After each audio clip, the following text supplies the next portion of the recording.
এবাৰ ৰাজ্যৰ ৰোষত পৰিল এগৰাকী মণ্ডল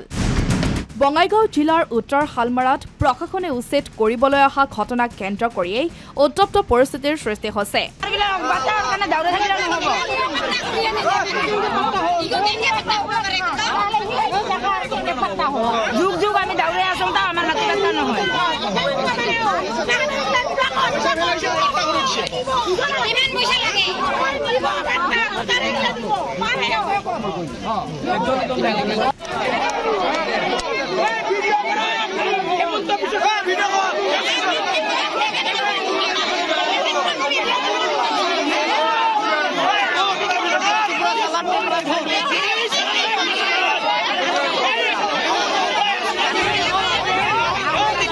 উচিত কাণ্ডৰ বাবে ৰাইজে মণ্ডলক জগৰীয়া কৰি জবাবদিহি কৰাৰ লগতে গালিগালাজ কৰি খেদি পঠিয়াই বুলি জানিব পৰা গৈছে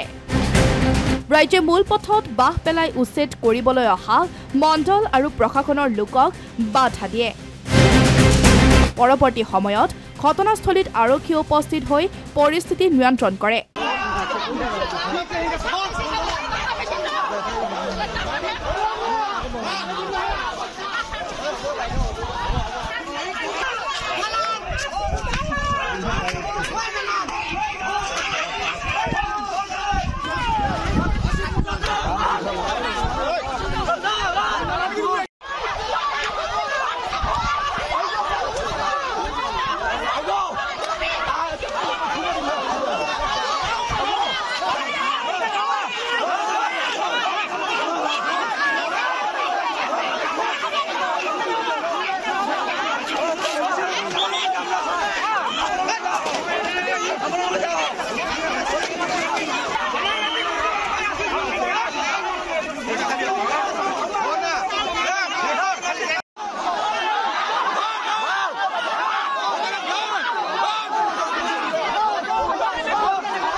যে মই টিলাপাৰাৰ বাসিন্দাৰ যে ইয়াতে মই ৩৫ বছৰ হ'লোঁ তে আজি প্ৰশাসন লৈ মানে উঠাব আহিছিল তে উঠাব আহাতে মানে অলপমান ৰাইজ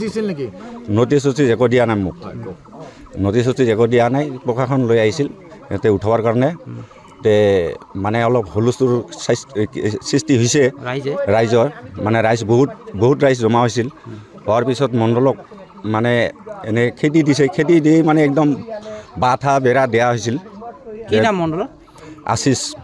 আশিষ মণ্ডল নেকি আশিষ কি আশিষ মোৰ নাম বিপিন বৰ্মন কেইটা পৰিয়ালক উচ্ছেদ কৰিব হৈছে আমি ৩টা পৰিয়ালৰ কি নাম বিপিন বৰ্মন মুকুল বৰ্মন আৰু সঞ্জয় ৰাভা এই ৩টা পৰিয়াল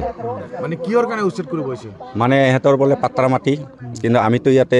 ৩০ বছৰে হ'লোঁ কিন্তু ইহঁতৰ পাট্টাৰ মাটি বুলি আমাক উচ্ছেদ কৰিবলৈ আহিছে দালাল মণ্ডলে মিলি দালাল মণ্ডল এইবিলাক গোটাই মিলি আহিছিল আৰু চক্ৰান্ত কৰিছে এইবিলাক সেইটো আছে কি কয় আশিছে এইটো কাম আৰু কি দালাল ৰাজ চলি আছে দালাল ৰাজ চলি আছে ইয়াতে আজি বাধা দিছে ৰাইজে আজি বাধা দিল বাধা দিয়াৰ ক্ষেত্ৰত মানে ইহঁতে একো নকৰা কৰি ইহঁতে গুচি গ'ল যে খেদিল আমাৰ ৰাইজেও খেদি দিছে খেদি দি তাতে বাঁহৰ বেৰা চেৰা মানে অলপমান দিয়া হৈছিল সেনেকৈ মানে এতিয়া গুচি গ'ল আৰু